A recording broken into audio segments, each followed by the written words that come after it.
What is going on, guys? Cabol here, and welcome to our 200 sub celebration. Woo! Yes, we have reached the 200 sub mark. What better way to celebrate the little Q&A action? So, on my last WWE All-Star video, I asked you to post down a few questions for me to answer, and here they are. Before we start answering them, though, just want to let you know about this video here, because I want to make sure I had plenty of time to answer all your questions. This is actually two matches. First is a fatal four-way, and the next one is a triple threat.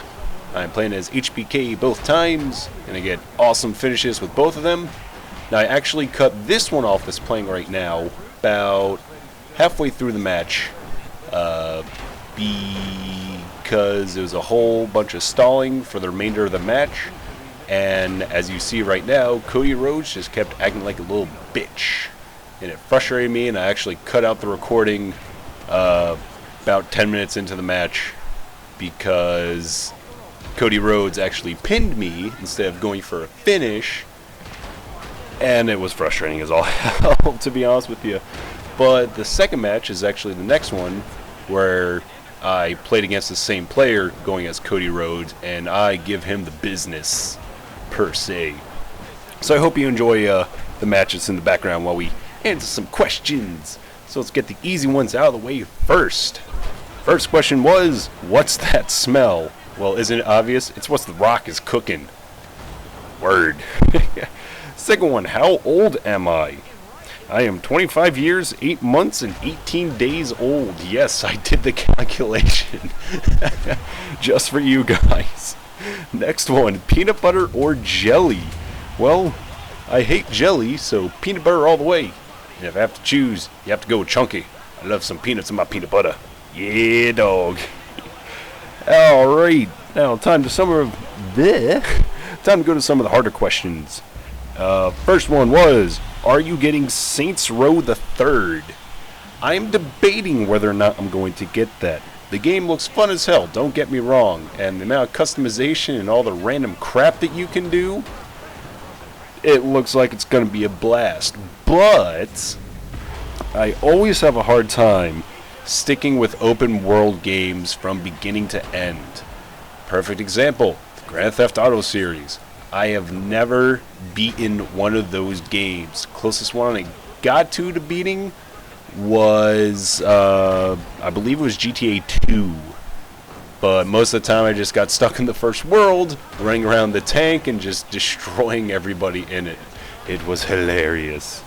And the next closest one I got to beating was Elder Scrolls 3 Morrowind. Just because that storyline just kept me wrapped up the entire way, but eventually I just got bored from doing the same thing over and over and over again. So I know that a couple of my friends are going to be picking it up, so probably what I'll do is get their opinions on it, maybe borrow it from them and play it, see how I like it, and go from there. Alright, now time to really hard questions. First one of the insanely hard ones is, what game console is better, 360 or PS3, and why? I think it's kind of a mixed opinion for both of those, because I prefer playing single player games on the PS3, because I think the graphics are a lot better for most games. Some of them are pretty good.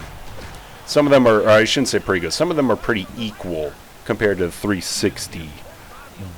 And the load times are generally much faster on the PS3, simply because, you know, it does the automatic install for all the games. I know that 360 just recently put that in so they'd be able to do it, but it seems like even with it being installed on the 360, it would still run better, or run faster, I should say, on the PS3.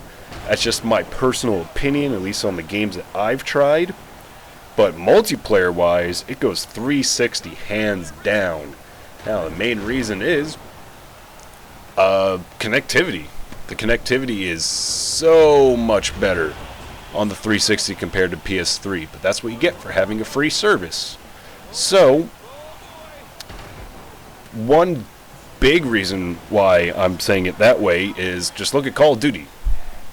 On the 360, open NAT type, barely have any migration issues. Get owned R-Truth. Barely have any connection issues, all that jazz. Where on the PS3, I have a strict NAT type, and I have issues connecting with my friends. I have host migration issues all the time, and I've never understood it, ever. I tried every trick in the book that I know because I'm an IT guy, and I just can't get any better connection, and it frustrates the unholy hell out of me. So that's my personal opinion. Single player wise, PS3, multiplayer wise, gotta go 360. Next question is, who is the greatest wrestler of all time? Fitting some doing this commentary over WWE All-Stars. I think to view who the greatest wrestler of all time would be, it kind of comes down to three things. One is performance in general. Two is evolution of their game. And three would be mic work. Because obviously that's one of the key things of wrestling is the promos that they do and back and forth, all that jazz. So an argument could be made for Ric Flair. I mean, he's been around forever. He's one of the best on the mic. He's one of the best in the ring. But I've never seen him really evolve his wrestling. You essentially know what you're going to get when you see Ric Flair wrestle. So I can't exactly say that. The only exception is recently, well, I shouldn't say recently, nearing the end of his career when it was actually still good, he started to hit his top rope little move that he failed with so many times before. So my personal opinion would be a two-way tie. And that would be between Curt Hennig, a.k.a. Mr. Perfect, and the man I'm playing as right now, Shawn Michaels. Both of them are just phenomenal in the ring. Both of them are phenomenal on the mic. And the one thing that I've noticed with both of them is that they always tried to bring something new in their repertoire. Like especially Shawn Michaels at the end of his career, he wasn't exactly known as a submission guy, and he's whipping out submissions left and right. And Curt Hennig, you never knew exactly what he was going to throw at the opponent, minus the perfect plex at the end when he went for the win. Otherwise, they always kept you on your toes. And another thing that I absolutely loved about watching both of them is that you could put both of them in the ring with a floppy piece of bacon and they could turn it into a 5-star match 9 times out of 10. And it was just great watching all of them. Like, I'm so pissed that A, Mr. Perfect died, which is awful, and B, that Shawn Michaels retired, because I just wanted to keep watching those guys go. So those are my opinions on the matter. Mr. Perfect, HBK, greatest of all time. And let's see here, next question was, what do you think is the greatest game ever made? Now that is a tough one, because you're not asking what's the greatest game of all time, you're asking what's the greatest game ever made. So I think for that, it's another tie between two of my favorite games. Number 1 is Mega Man 3. Number 2, Resident Evil 4. Talking about Mega Man 3 for a little bit. It was already a great game to begin with. Like, it had Mega Man 2's gameplay, and they added in the slide, if I remember correctly, in Mega Man 3, which was amazing. It was a really good concept to add to an already great platformer. Now, what made it stand out, in my opinion, to Mega Man 2?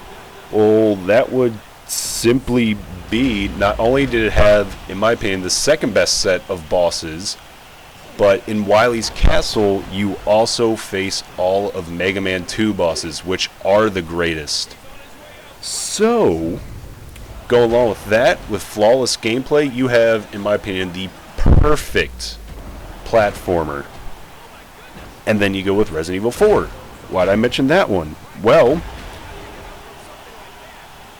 when a game is made, you have to go with what the longevity of that game would be. Like Mega Man 3, I've beaten countless times.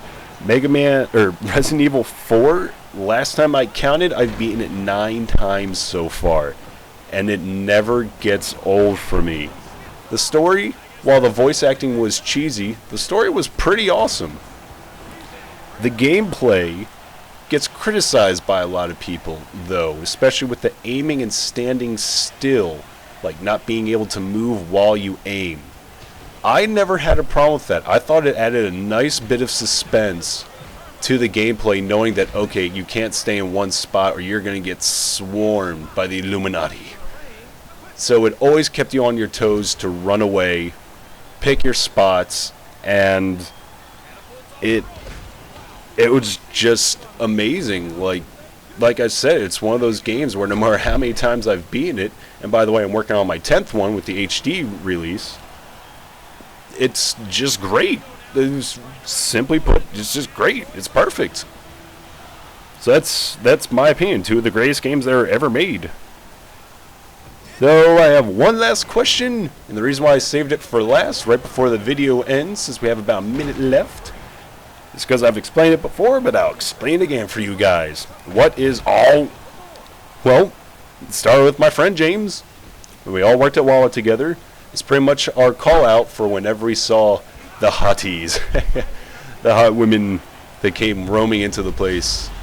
And then eventually it got too obvious what all was, so we changed up our call signs and all that jazz.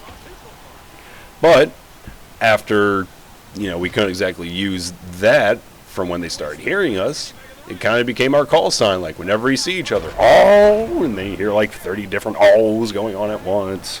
Or if we see something, double KO, that was, that stood out for us, we'd say, oh.